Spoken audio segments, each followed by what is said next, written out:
What's up, everybody? Welcome back to the UFC show. It's been a while. It feels like, we didn't have fights last weekend, so we couldn't really do a show. I mean, I could do a show if I wanted to, but it'd just be a recap show. And then what would we do tonight? We'd have to just go straight into the picks.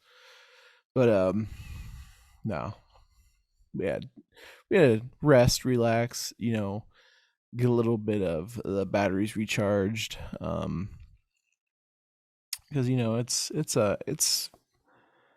it takes some time to get some of these picks and find out which ones you really think are gonna hit. Um, Lots of research. Kind of just seeing what everybody else is picking and making sense of it all. It's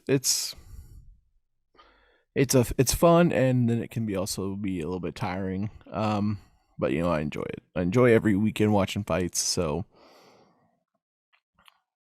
just doing that is it's a blessing and curse to do. It's enjoyable for the most part. Um, what was I gonna say? Yeah, we got we're donning the pinstripes for the Cubbies. Opening day is tomorrow. I always record this on Tuesday. This time I'm actually recording on a Wednesday. It'll be out tomorrow. Thursday, opening day. Cubbies in Wrigley Field versus the Brewers. We got our man, the Professor, throwing out the opening day pitches. So that'll be fun. What was I gonna deep dive into before I started the podcast tonight? I think the biggest thing that bothers me on TikTok is I follow a lot of handicappers just out of just sports handicappers, people that give out free picks. And the one that I just do it, because hey, I'm trying to support other people as well. So but I get a ton.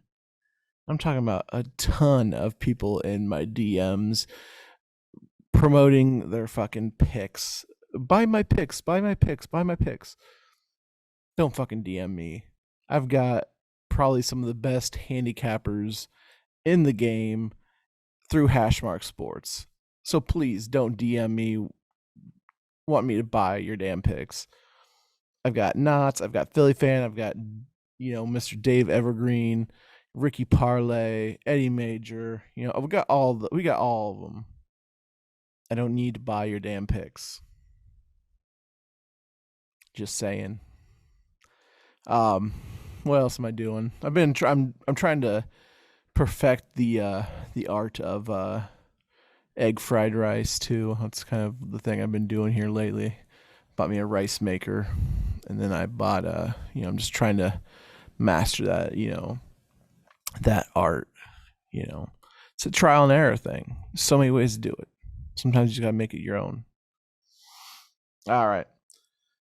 Before we start every time, we got to shout out our sponsors, our affiliate Glitch Energy, um, Jolly Mac Coffee, beautiful coffee, um, delicious. Glitch Energy, great energy drink, sugar free, many different flavors.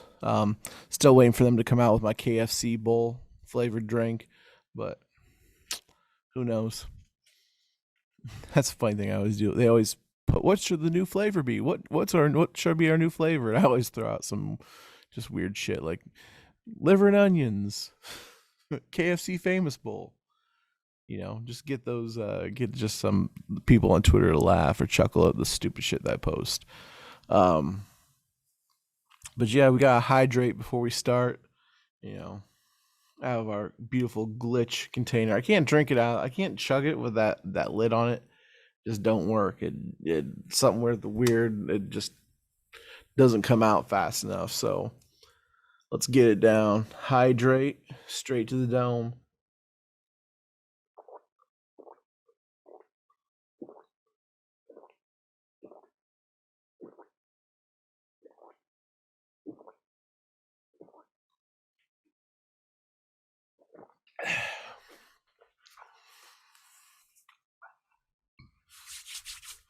All right, let's get into the review. So we had Fight Night Columbus. This was this one was crazy. You had so many people that you thought were gonna win. So many favorites. That just kind of shit the bed. Um, First of all, we had Carol Rosa to beat Sarah McMahon. Now this was one of the most damn boring fights on the card. Sarah McMahon basically took Rosa down and then just kind of smothered her. Now believe me, I love grappling. I'm a wrestler. I coached wrestling and all that stuff. But there's a difference between grappling and then just taking someone down and holding them down. Now, if we're grappling, we're talking about we're advancing position, we're throwing strikes, we're attempting subs. Didn't see any of that shit with McMahon versus Rosa. Rosa didn't even get a chance to really do anything because McMahon would just take her down and just lay on her. It was the most boring fight. I feel bad for Rosa because she should probably be. I mean, at the same time, she got to be able to stop the takedown, I guess. But I feel bad for her because she should have beat Sarah McMahon. Should have, didn't. It was a unanimous decision. It was just kind of one of those fights that I was just so pissed that it was just boring grappling, just boring, just like it took all of everything for me to not like turn off my phone and watch something else because it was that damn boring. Next we had Chris Gutierrez. So yeah, McMahon won by unanimous decision. Gutierrez versus Dana. Gutierrez won this one. I think I didn't bet. I didn't put this as one of my favorites for the pick. I can't even remember who I put out for my picks. I actually probably look on my phone here, but Gutierrez got a knockout here. He was actually the underdog. Gutierrez was, but it wasn't like a huge underdog. It was minus 130 to Dana versus plus 110 to Gutierrez. Dana was the favorite, minus 130, and then Gutierrez was the dog at plus 110. I had Dvorak money line, Rosa by finish, which Rosa should have won by finish. Grasso money line, Askarov, and then Blades. One of the bets that I did not make public, but one that I did bet was the next match was Alicia Cobb Kazierov versus Dennis Tululian. I put about 4 units on this for Kazierov to finish the match, and he ended up getting a submission out of this guy. This was a pretty good fight. I mean, Kazierov looks like a good middleweight. He can strike, he can grapple. He sets up his shots, which I like. That's great when someone can set up a shot and then instead of just like blindly go in. It's beautiful. I think Kizrev is going to be forced to be reckoned at middleweight. Is his grappling there to take down Adesanya? Probably not, but he can get there. I mean, it's not like Adesanya can't be taken down. I think especially you could see his takedown defense exposed if he faced someone like Covington. I'm talking about Adesanya. But I digress. Um, Next we had Manon Fiore, Firo. I think that's how they said it. Firo, Manon Firo. She was a big favorite against Jennifer Maya. I think I said this was a trap pick because I said that Maya hadn't been finished. Firo was a prospect that could finish her, so it was like I wanted to take Firo at decision, but I just figured she is also one that could finish. She could also finish her because just because of Maya and her background, being the Brazilian jiu-jitsu expert but never really gets takedowns. So it was kind of a trap bet. I thought, kind of my gut instinct was to go Firo with the decision. She ended up winning by decision. The next match we had Dvorak versus Nicolau. Now I feel like this fight was a big. I think this was a kind of a. I feel like Dvorak won this fight. I think he did enough to secure the victory, but the judges saw it the other way, and they went unanimous decision with Matthews Nicolau. I really didn't see it that way. But you can't change. We can't change the outcome. If the book says it, the official decision is what the book goes by. Then we had Luis Saldana versus Bruno Souza. This is another one I think that I had Souza winning. I didn't put this as my official bet, but yeah, Saldana won this one. I think Souza actually won that fight, but I can't remember if that's the one I thought was. It's been 2 weeks. I can't remember. So next fight we had next fight on the main card we had Mark Diakises versus Borzchev. We have Borzchev versus Diakise. This was another one where it was Diakise took him down, and he didn't do much, but he kept him down long enough to get the victory. Just Borzchev could not stop his takedowns, but Diakise really didn't do nothing besides take him down. It was Diakise probably thought if he didn't win, he's on the verge of getting cut. But it was one of these fights where it was so like it was just take down and hold him down. You might call it lay and pray, made famous by GSP. But I just didn't care for this fight. I bet on Borzchev unofficially, and I think obviously Borzchev needs to work on his takedown defense, and that's the same with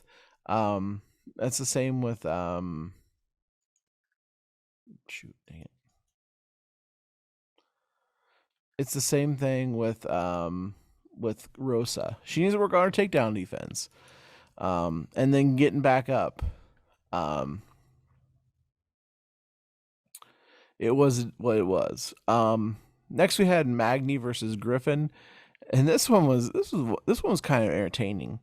You had Neil Magny, who was he's the veteran fighter versus Max Payne Griffin, who's coming up to fight some tougher guys. Kind of a back and forth fight. Magny won this by split decision. I bet it unofficially. I bet Magny to win by finish. He ended up winning by it went to decision instead of finish. So I didn't win this one, but it was it was a fun fight to watch. A lot of back and forth between these guys. I think they both hurt each other in the fight. Then we had, We had Askar Askarov versus Kai Kara France. Um, this one was, a lot of. I mean, I had Askarov winning this one in my decision or in my picks. I had him winning by finish, but just I thought his grappling was going to be good enough to do it. Was not. Kai Kara France got the job done, stuffed his takedowns. Didn't do enough to win in the judges' eyes. I think there was a lot of people that were calling for an unfair decision on this one, but Kai Kara France won this one. I still don't like Kai Kara France. I'm not impressed with him. He beat Cody Garbrandt, and then he got a narrow finish over Askarov. I mean, flyweights. We need some better fighters at flyweight. And they say the flyweight division's stacked, but let's see some more of these guys out here on pay-per-views. I mean, if it's so stacked, let's see it. Next we had Matt Brown versus Brian Barberina, and probably it was actually the fight of the night.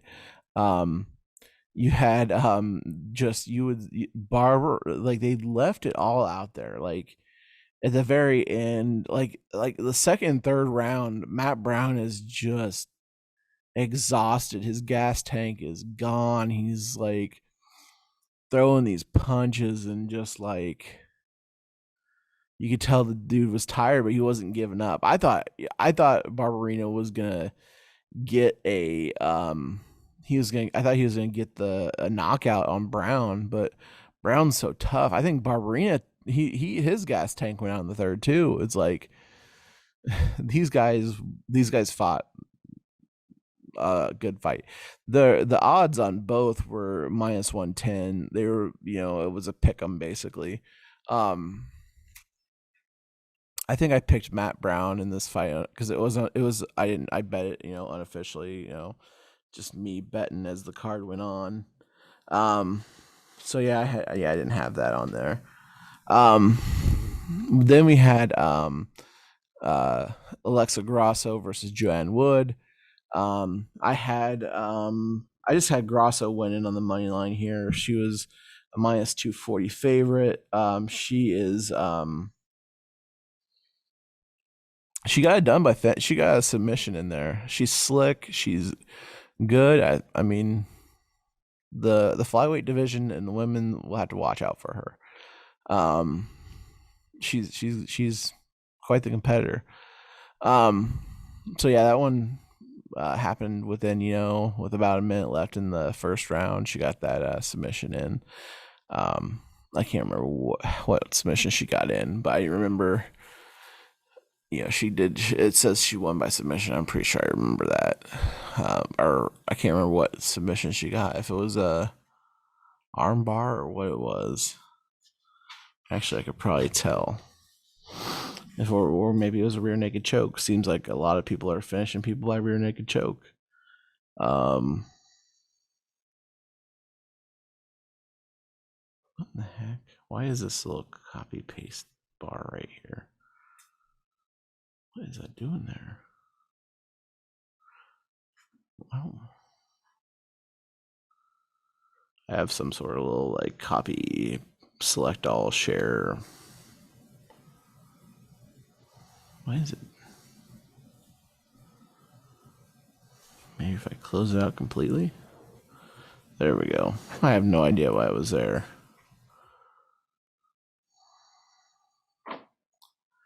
Alexa Grasso.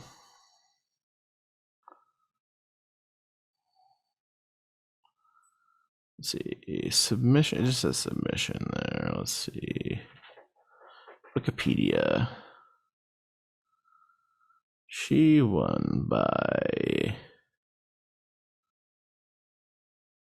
rear naked choke. That's right. Those, I mean, they're pretty crazy. It's you get a person who's a submission artist, and you actually see a lot of them getting that that rear naked choke, and you figured they would have fancier submissions, but honestly, the best wrestlers in, high school and college are ones that are just experts at doing the most basic things like double legs, single legs, snap down, go behind. The most simple takedowns and most fundamental things, um, elite level wrestlers and jujitsu artists, they're doing the fundamental things excellently. They're doing them so good.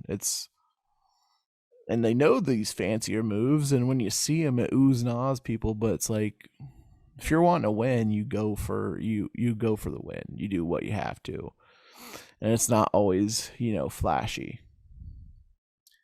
Next we had Curtis Blades versus Dawkins. This one was like I called it. Blades is gonna knock him out. Neither guy was. I mean, this wasn't gonna go 5 rounds. We knew that. Heavyweight division, not going 5 rounds. But Curtis Blades got his knockout. He'll probably climb back in the rankings. I'd like to see Curtis Blades back high up in the rankings fighting for a title, because I think he has that good mix of being able to strike and to wrestle. Dawkins now on a 2-fight losing streak. He lost to Derek Lewis. He lost to and then he lost to Curtis Blades. So Dawkins is probably going to slide in the rankings, maybe be back around maybe 9th, 10th. I can't remember where he came into this fight at. It doesn't show it on here. But yeah, I see Curtis Blades. He called out Stipe. I think that's a good call out. We'll see what happens. I mean, I think Curtis Blades versus Cyril Gahn would be a good fight. Maybe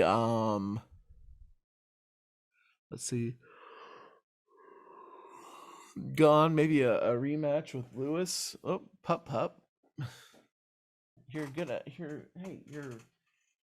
knocking over hold on, you got the blanket on you? You're gonna knock over there you go. Can you guys see my pup? Oh, come on, pup. Come on! Technical difficulties here. Hi, pup. Here, come here. Want to say hi to the people? Come here, pup. Come here. All right, come on. Go. Come on. Go.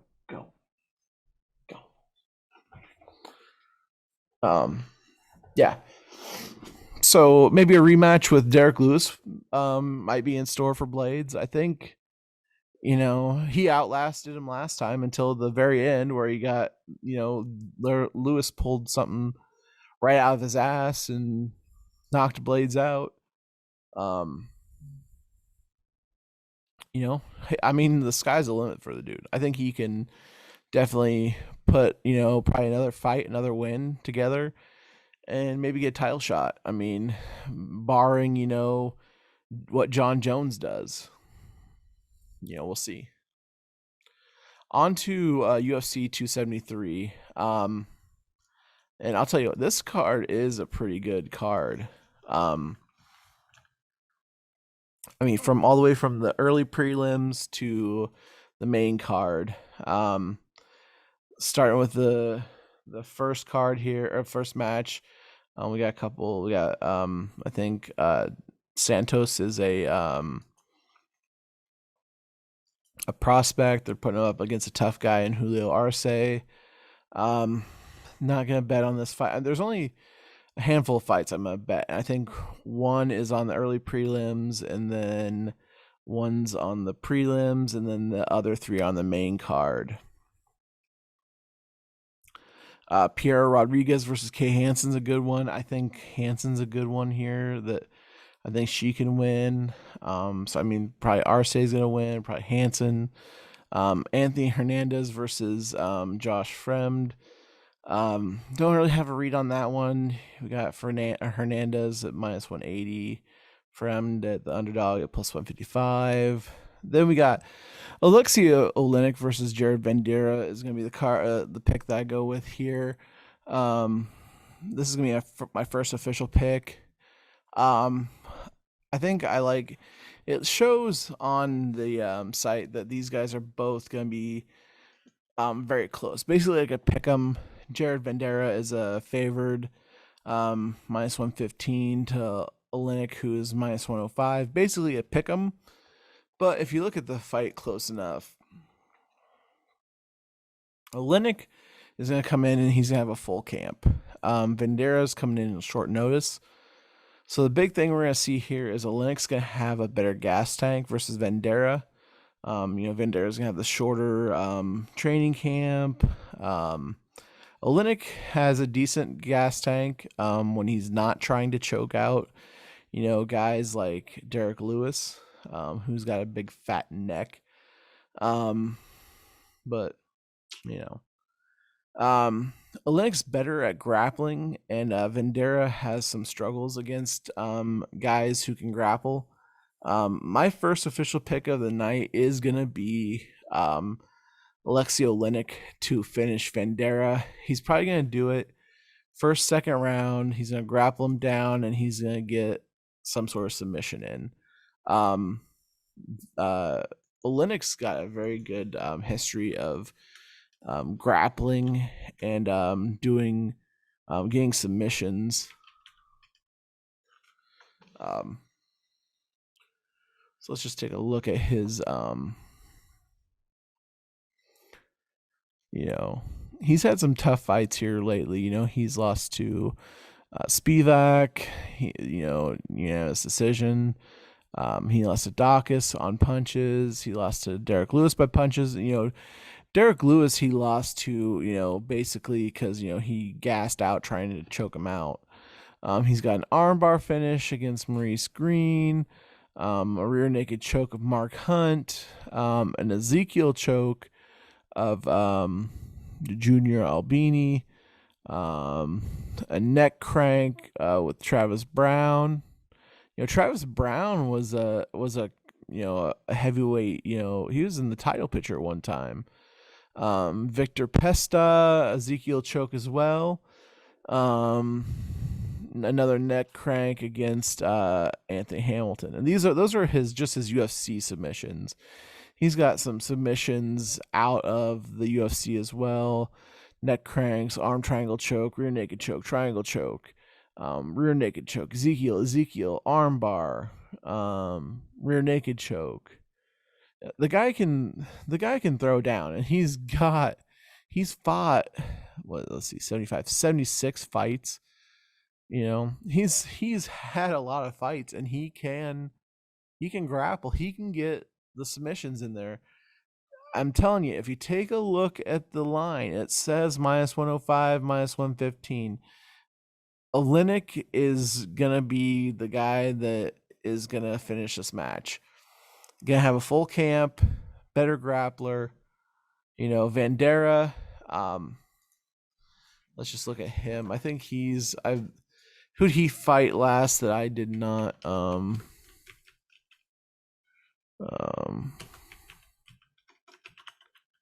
Jared Vanderaa. Let's just look at his Sherdog.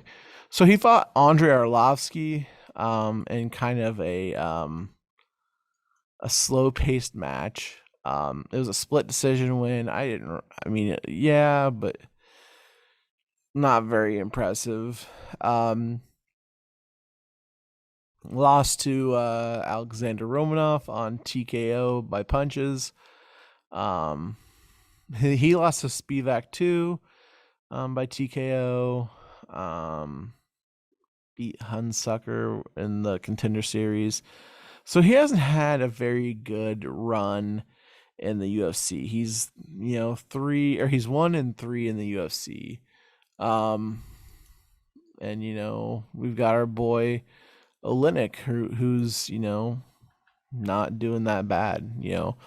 He's lost his last 3 fights, but he's fought Derek Lewis, Chris Dawkins, who they were kind of trying to get into the title contention, and then Sergey Spivak. They both lost to Spivak.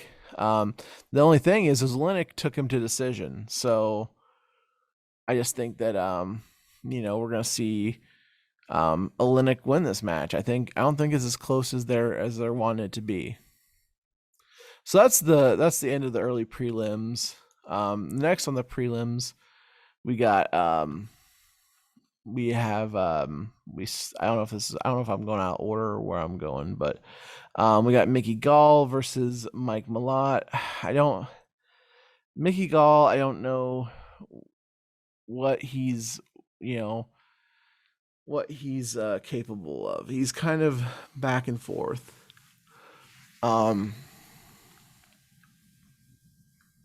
And then he's going against Mike Malott, who's he's 1-0. It says,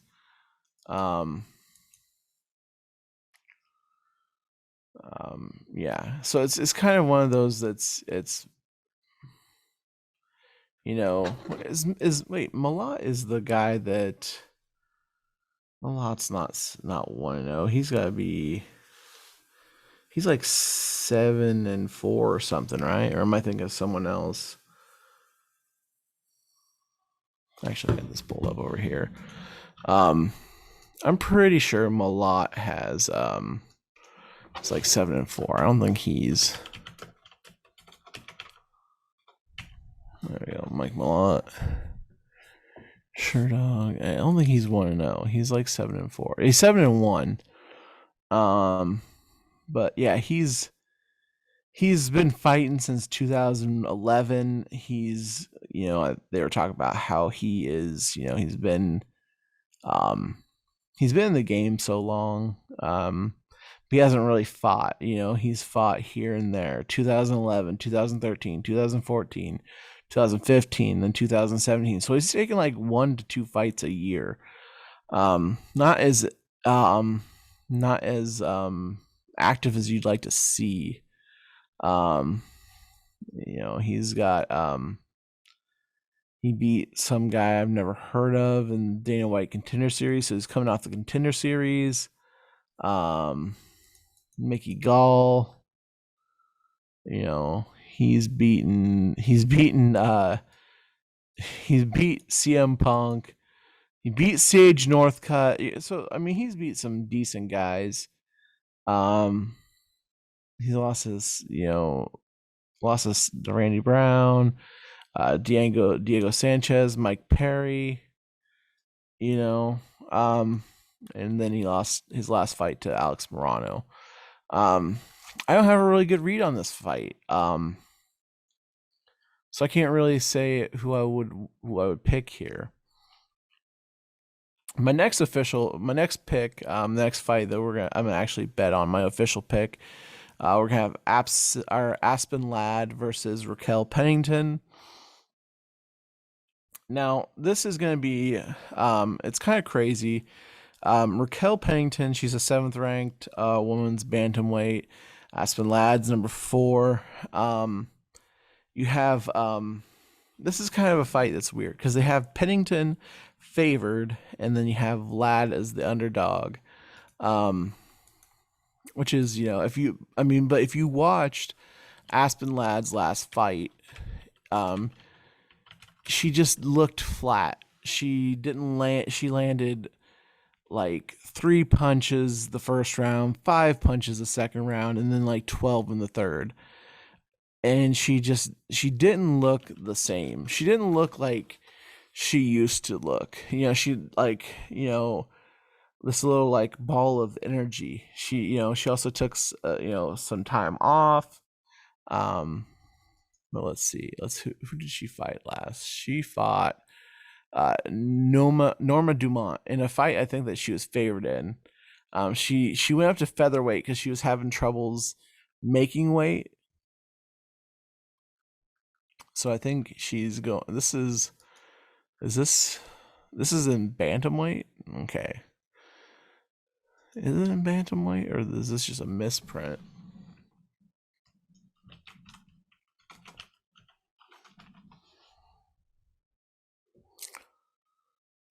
Featherweight. Yeah, why does this say it's bantamweight? Because it says Pennington's featherweight. Are they both fighting at, or is this just a misprint? I mean, Aspen Ladd's had trouble, making weight at bantamweight. So featherweight's 145, right? Pretty sure. Featherweight is 136 to 145. Yeah, that's weird. I think that's a misprint. So I mean, they're both their featherweight should be. Let's see if Sherdog's got it right. Next fight.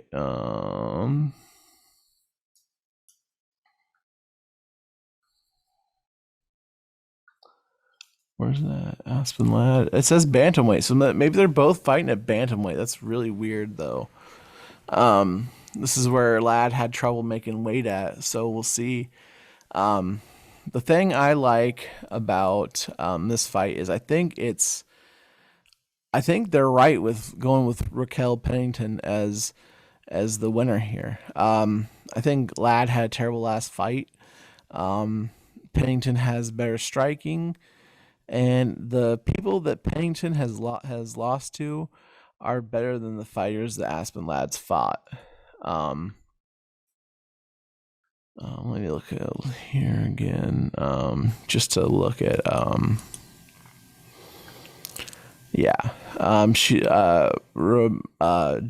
Durandamy is who Aspen Ladd fought to, and then she lost to Norma Dumont. She fought in Invicta. Not a lot of people that she's really, fought that are really tough or big names. Pennington's she's on quite a little tear here. She's beaten Marion Renault, Penny Kianzad, and Macy Chiasson. She's lost to Holly Holm. She's lost to Jermaine Durandamy and Amanda Nunez. She's beat Misha Tate. She's beat Betch Kahea. Andrade. She's beat some people. She lost to Holly Holm twice. So she's lost to Andrade too, and then came back and avenged that loss. She lost to Kat Zingano and Invicta when Kat Zingano was on a tear. So Pennington's got the overall better fight resume compared to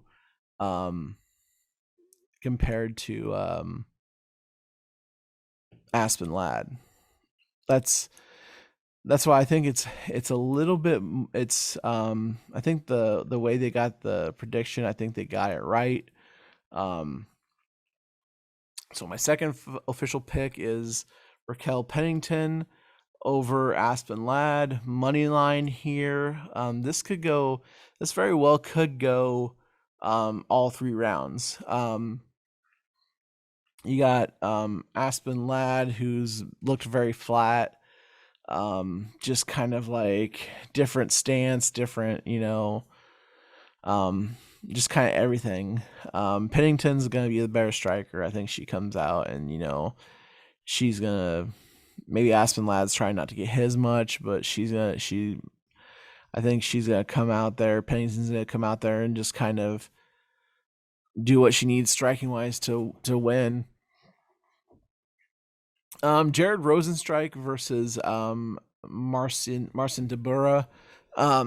This one is a heavyweight not heavyweight title, but a heavyweight fight. So unlike the Oleinik fight, I think this Rosenstrike versus Tybura fight is going to be one that's a little bit harder to call. If I'm leaning one way, I'm going to say it's going to be Rosenstrike over Tybura. I think it'll probably end by knockout. But I just it's hard to pick heavyweights.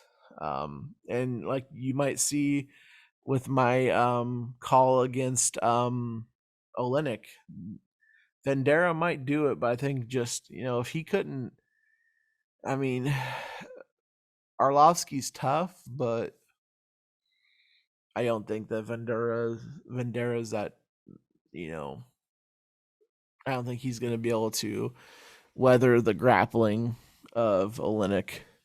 And just like the Rosenstrike versus Tubura, it's one of those fights that I don't it's number 8 versus number 10.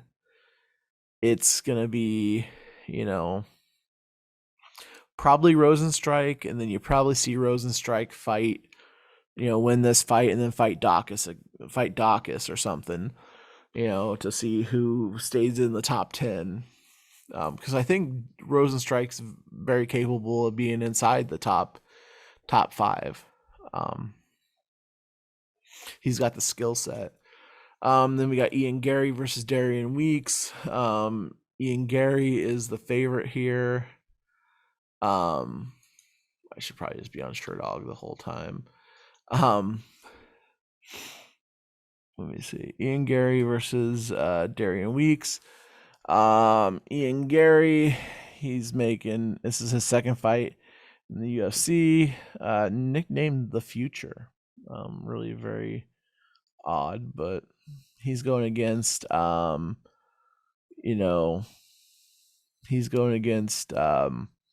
Darian Weeks. This is in the Darian Weeks in welterweight. Darian Weeks lost to Brian Barberina, which was, by unanimous decision. Barberina's a tough dude. He can weather the storm, but I mean, I don't have a good read on this one either. Two guys are, they fought in looks like Ian Gary's fought in Cage Warriors. And then it looks like Darian Weeks has fought in some just some local fight. LFA. He's fought in LFA, which, is a kind of a proving grounds for, like the minor leagues for UFC and like Bellator and stuff like that. So I don't really know what to do here. I mean, Darian Weeks has some knockout power, but he's fighting guys that are, from the Midwest. And then, we got Ian Gary, who's fighting guys from Cage Warriors, and has, undefeated in there. I think someone said he held the title at welterweight there as well. But do you go Ian Gary? Ian Gary is the favorite here. He is favored minus 365 to Darian Weeks plus 280. I mean, if anything, I'm not gonna bet this one, but I would say probably Ian Gary by finish here, which means he could win by KO, TKO, DQ, or submission. I mean, it's not gonna be one of my official picks, but you could probably bet on Ian Gary, probably just with his resume over Darian Weeks. Moving on to the main card. That starts off with Vince from Hell Pichel versus Mark the Olympian Madsen. This is a tough one because Madsen, he's looked kind of flat in some of his fights. He's getting up there in age. So is Vince Pichel. They're both let me see. Vince Pichel is 14-2. He's 39 years of age. He's fighting against Mark Madsen, who's 37. So they're both, in their late 30s. Vince Pichel is 14-2. Mark Madsen is 11-0. Madsen, he's fought, let's see, in his UFC fights, he's fought some guys that like Ballard, I never heard of him, Hubbard, and then he fought Clay Guida. He fought Clay Guida to a split decision. That's a pretty good win there. Vince Michelle has, it feels like he's been around the UFC for a long time. Yeah, since 2012. So I mean, he's fighting about once or twice a year. They've both fought Austin Hubbard. Vince Michelle actually has a win over Jim Miller, which is pretty impressive because Jim Miller is still out there fighting some pretty, tough people out there. He beat that Mata. He's beat Gonzalez. I'm talking about Jim Miller. I mean, he's kind of that gatekeeper, and Pichel beat him by decision. Vince Michelle's not on my official pick, or Madsen. You just don't know what you're going to get out of this fight. I think it'll be interesting. I want to see how their gas tanks are when they face each other. I just don't have a good read on this fight to say one way or another.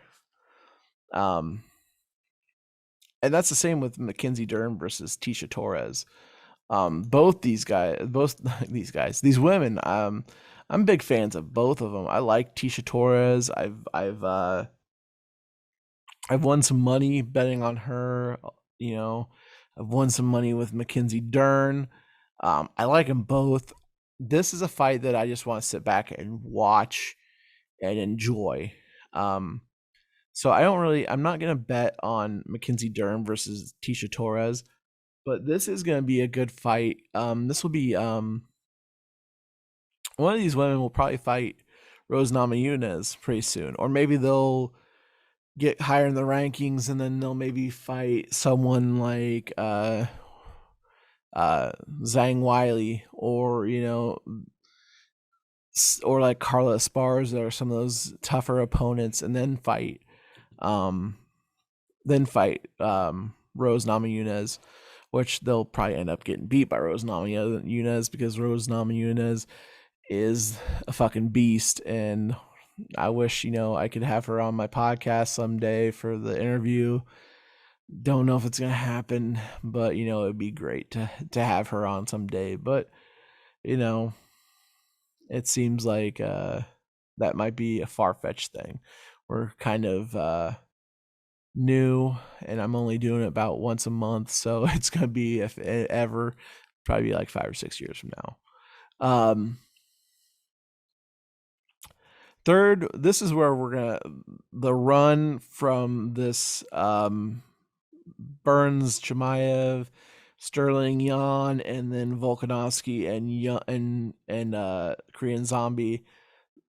These are going to be my official picks on these next few fights. So the first fight, we've got Gilbert Burns versus Khamzat Chimaev. Me and Chris Ireland both big on Chimaev. Everybody's high on Chimaev. Chimaev's a beast. And everybody's worried about Burns being this amazing Brazilian jiu-jitsu artist, and wondering if Khamzat can beat him. I don't see Gilbert Burns being. I don't see him being a challenge for Khamzat. I think that Gilbert Burns is that guy that is going to be the sacrificial lamb for Khamzat. He's that good. They're fast tracking him to the title like they should. Khamzat versus Usman is gonna sell pay-per-views. Guess what? UFC is in the fight business, but they're also in the money business. Getting Khamzat into the title picture is what's gonna make them money. Everybody is big on Khamzat. I have Khamzat. I have him winning here. I have him. Truthfully, this fight could go all 3 rounds just because of how good Gilbert Burns is. as a grappler, but Hamzat does this to everybody. He takes him down, he ragdolls him, and he gets, um, gets what he's looking for, and he's what absorbed one significant strike in all of his fights in the UFC. Dude's an animal, and there's no stopping him. Um, I'm waiting for my book to load here so I can definitely take a look at what that line is that I have. I have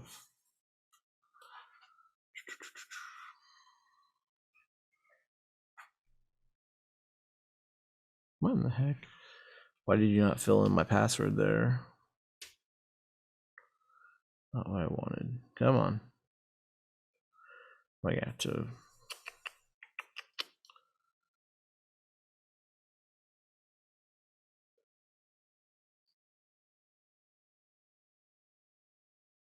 All right. Now it's coming in. All right. Let me check my. All right. We have Hamzat Chimaev by KO, TKO, or DQ submission. The crazy thing is this line is still, you're not going to get a lot of value out of it, but this is how he's going to win. It's by TKO, TKO, DQ, or submission is minus 225. So, I mean, you're not going to get a lot of value out of that. But what you do get value out of, the Nets coming back from 17 points to beat the Knicks. That's crazy. They were down at halftime. I mean, that's crazy. They were down 17 points at halftime, and they come back and beat the Knicks. What was the score? 110-98. They were down 17 at halftime and come back and beat the Knicks by 12. And the Knicks are my team. But, I digress. I'm going back to UFC, right? You guys don't care about that.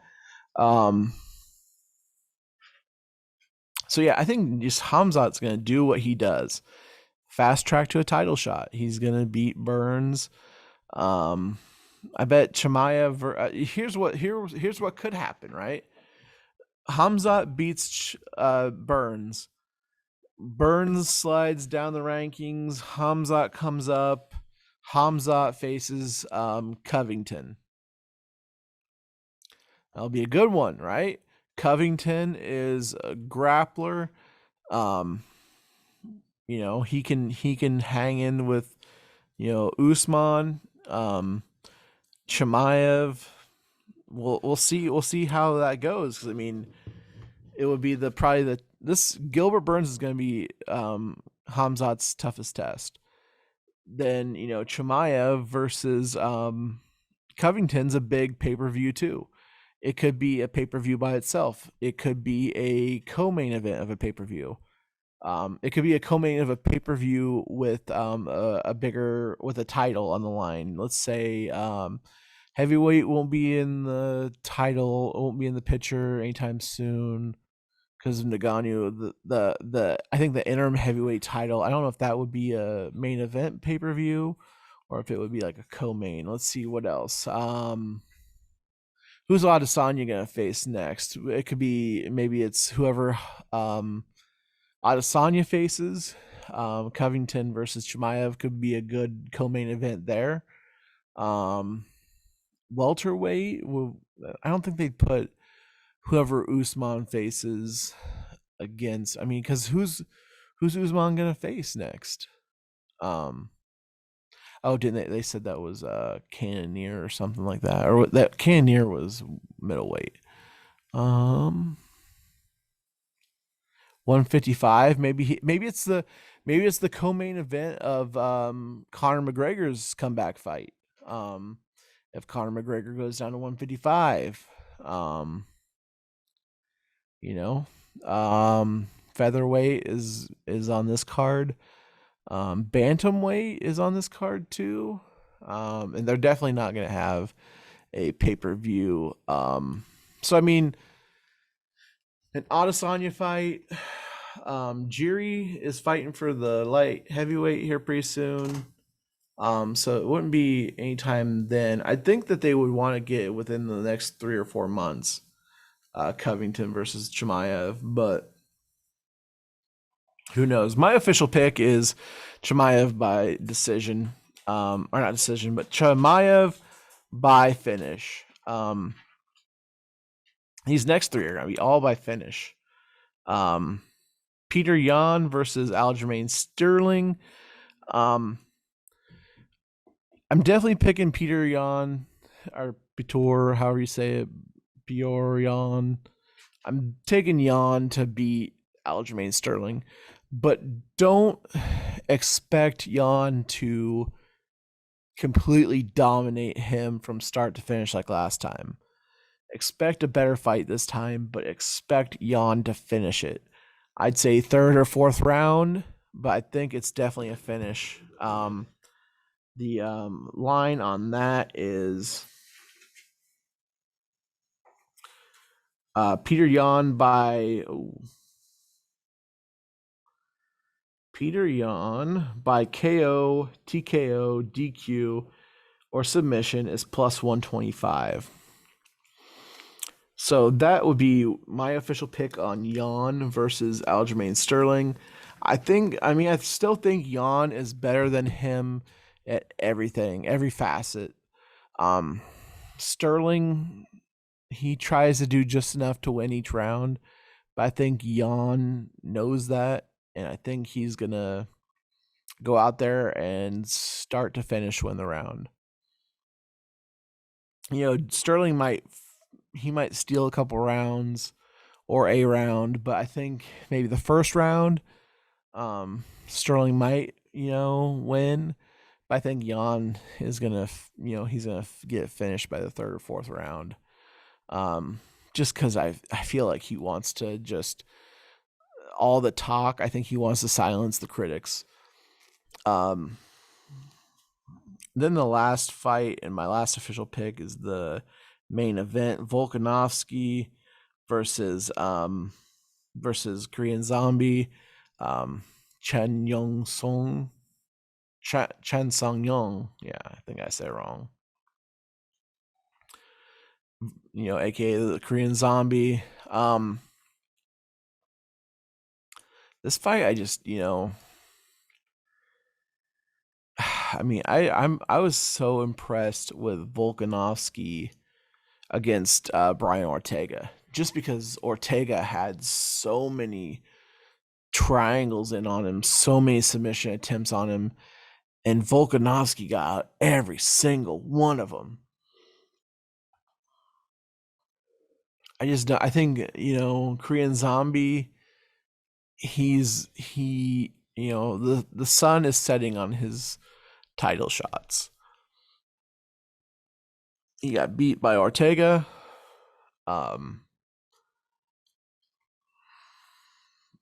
If he's probably looking at it, this might be the only time he gets a title shot.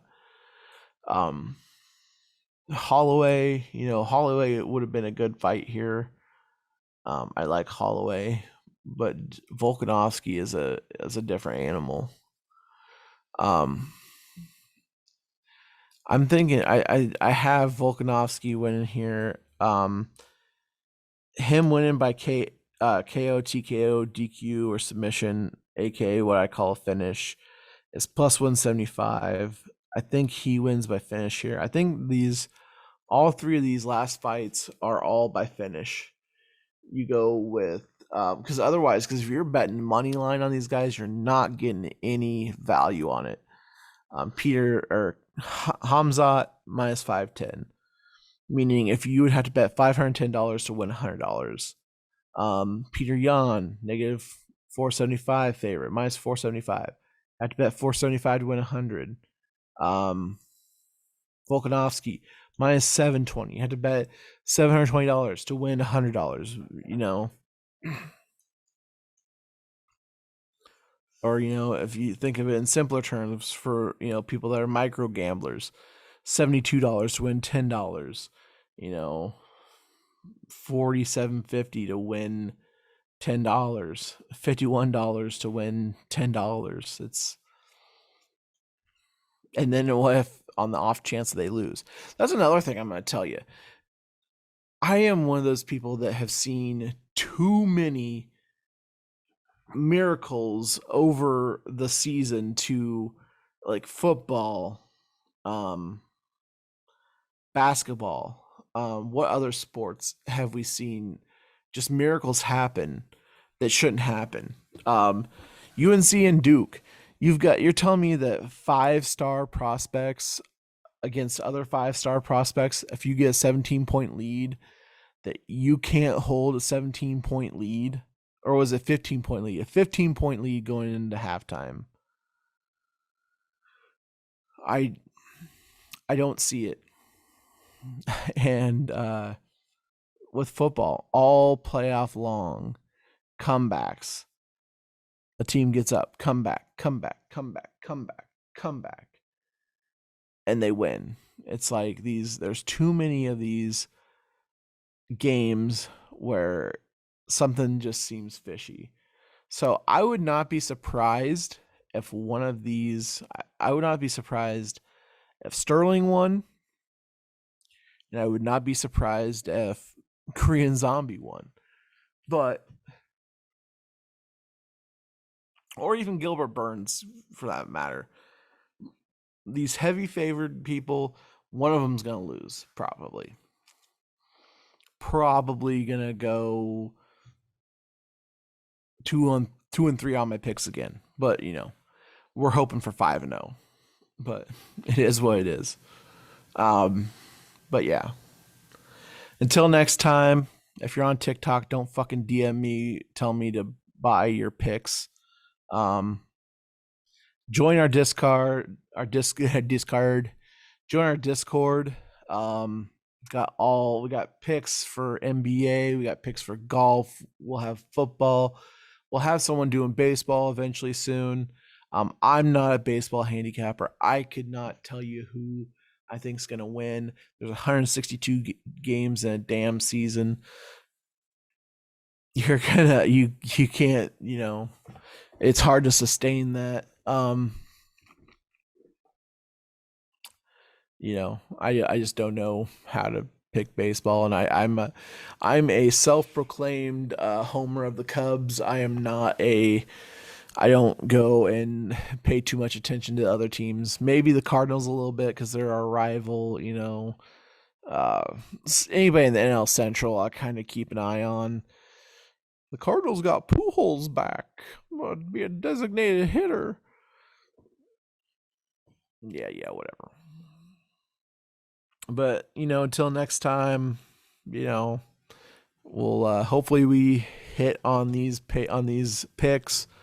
But yeah, have a good one.